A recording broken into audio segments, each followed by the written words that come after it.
చంద్రబాబు గారు లాంటి బొఫ్ఫున్ గారు ఉత్తపోసుకున్నటువంటి రోజుల్లో ఆ అమ్మాయిని వ్యతిరేకించి పోరాడి దమ్ముగా ధైర్యంగా పార్టీ పెట్టి నిలబడి 16 నెలలు జైల్లో ఉండి కూడా ఒక్క అడుగు కూడా వెనక్కేయకుండా అతను నమ్మినటువంటి సిద్ధాంతం కోసం ముందుకు నడిచి పోరాటం చేసి వైఎస్ఆర్ కాంగ్రెస్ పార్టీని 151 మంది అభ్యర్థుల్ని గెలిపించి ఈరోజు ముఖ్యమంత్రిగా ఉన్నటువంటి వ్యక్తి వైఎస్ జగన్మోహన్ రెడ్డి గారు.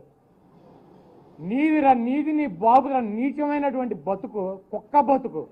74 ఏళ్ళైనటువంటి వృద్ధుడు ఎన్టీ రామారావు అటువంటి వ్యక్తిని వెన్నుపోటు పొడిచి వెనక నుంచి సిగ్గుమాలినటువంటి బతుకులు రమ్మయ్యి వెన్నుపోటు పొడిచి ఆ పార్టీ నుంచి ఆయన్ని సస్పెండ్ చేసి ఆ ముఖ్యమంత్రి పదవిని ఆ పార్టీని దొంగిలించినటువంటి దొంగ వెధవలరా నువ్వు నీ బాబు. జగన్మోహన్ రెడ్డి గారు వెన్నుపోట్లు రావు, గుండెలు చీలుస్తాడు ఎదురు నుంచి. 64 ఏళ్ల ముసలాయిని చంపి రాజకీయాలు రావాల్సినటువంటి కర్మ, రాజకీయ లబ్ధి పొందాల్సినటువంటి కర్మ ఆ జగన్మోహన్ రెడ్డి గారికి కానీ ఆ రాజశేఖర రెడ్డి గారి కుటుంబానికి కానీ లేదు. మీలాంటి ఉచ్చమో నీచం లాంటి వెధవలు 74 ఏళ్ల వయసులో ఒక వృద్ధుడిని పార్టీ లాక్కుని ముఖ్యమంత్రి సీటు లాక్కుని అనాథం చేసి సావుకు గురైనటువంటి చంపినటువంటి వెధవలరా మీరు, నువ్వు నీ బాబు. అటువంటి మీ నీచులు జగన్మోహన్ రెడ్డి గారి గురించి మాట్లాడతారా? సిగ్గు శరం లేదు బాబు కొడుకులకి.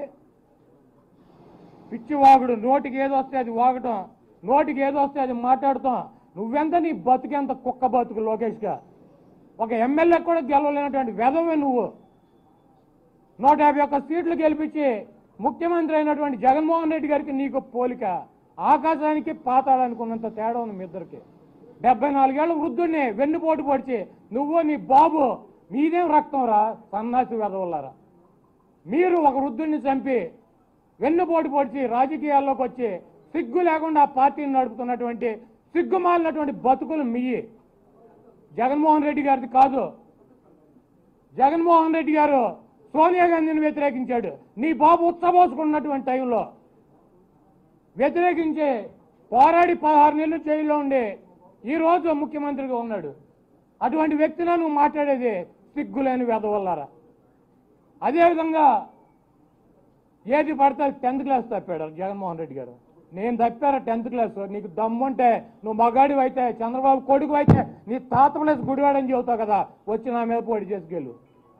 నీకు జగన్మోహన్ రెడ్డి గారు కావాలని నేను ఎక్స్ట్రా. నీకు సిగ్గు శరం ఉండవసలా.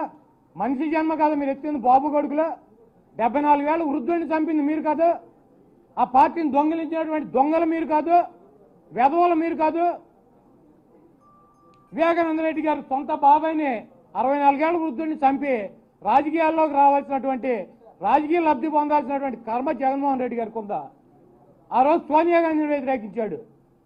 నీ అయ్య ఉత్తపోసుకున్నాడు ఎంఐ పేరు చెబితే అటువంటి టైంలో.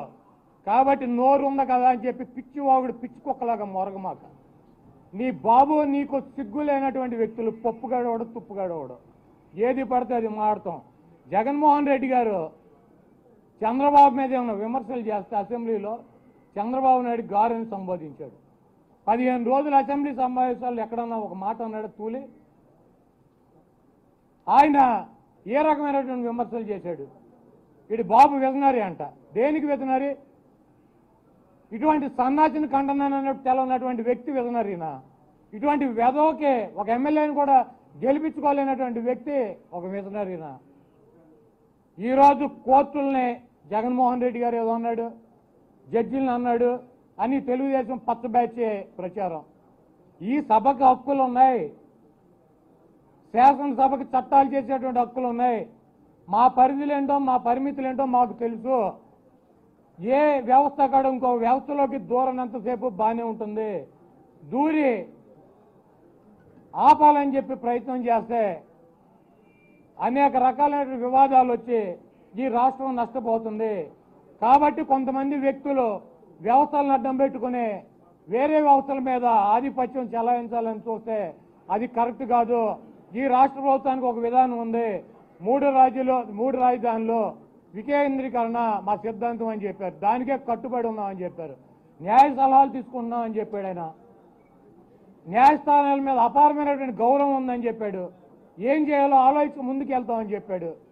ఈ ఈ సభకి చట్టసభకి హక్కు లేదు ఉందా అన్నారు కాబట్టి హక్కులు ఉన్నాయని చెప్పి ఆ చట్టసభ సాక్షిగానే డిబేట్లో చెప్తే దాన్ని శవాల మీద పేలాలు వేసుకునేటువంటి సన్నాసులు బాబు కొడుకులు ఆ పార్టీ.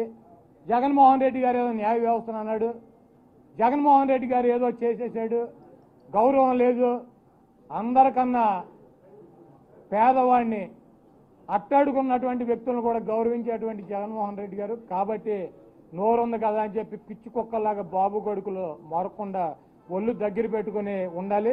మీ నీచాతి నీచమైనటువంటి చరిత్ర పుంకాలుగా చెప్పినా కూడా రోజుల తరబడి ఉన్నటువంటి పరిస్థితి. కాబట్టి జగన్మోహన్ రెడ్డి గారిని విమర్శించే ముందు మాట్లాడే ముందు నీ చరిత్ర ఏంటో కూడా తెలుసుకుని మాట్లాడాలని కోరుతున్నాను.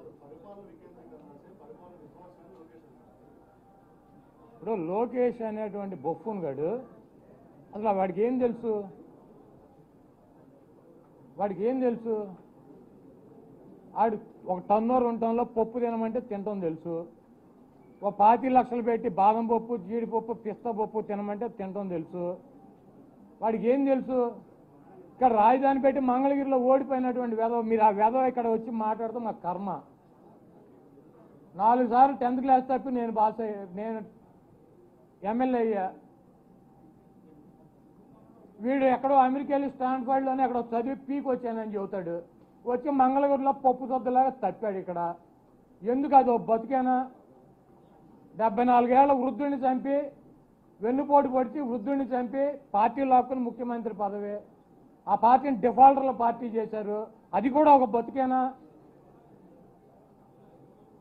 జగన్మోహన్ రెడ్డి గారి చరిత్ర ఆకాశం అంత ఎత్తు ఉంటుంది. వీడి అవినీతి కానీ వీళ్ళు చేసేటువంటి దొంగ కార్యక్రమాలు కానీ పాతాళం అంత లోతుంటాయి. కాబట్టి ఎక్కడ కంపేర్ చేసుకుంటారు? నాకే సరిపోయినటువంటి ఈ వెధవలు జగన్మోహన్ రెడ్డి గారి గురించి మాట్లాడేది.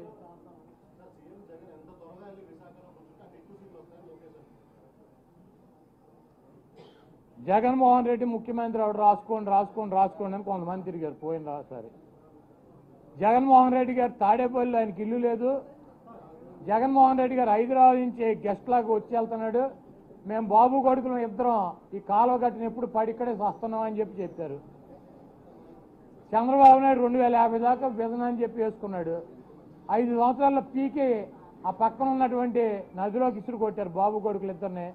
ఒకడు ఎమ్మెల్యేగా ఓడిపోయాడు, ఒకడు ముఖ్యమంత్రిగా ఓడిపోయాడు.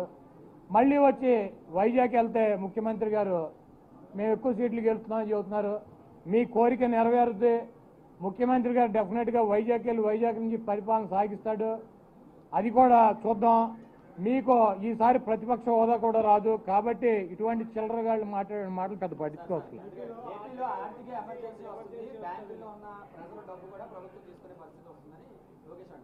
అసలు ఆడి పప్పుగాడి, ఆడి బుర్ర లేక ఆడి నెత్తంతా పప్పు పెరిగిపోయి ఆడేదో పిచ్చుకొక్కలాగా వచ్చి ఇక్కడ మాట్లాడుతుంటే మీరు ఆడి గురించి నన్ను అడిగితే ఆడేదో అపర మేధావిలాగా ఆడు 10 సార్లు గెలిచినట్టు, ఆడి బాబు తాత లేకుండా ఈడే పార్టీ పెట్టి మొత్తం ఒక సామ్రాజ్యాన్ని సృష్టించినట్టు, ఆడు పనికిమాలి చవట సన్నాసి. ఆ పార్టీ వాళ్ళంతా ఏడుతున్నారు ఎక్కెక్కి, ఈడేవడరా బాబు దరిద్రుడు మాకు దొరికాడని.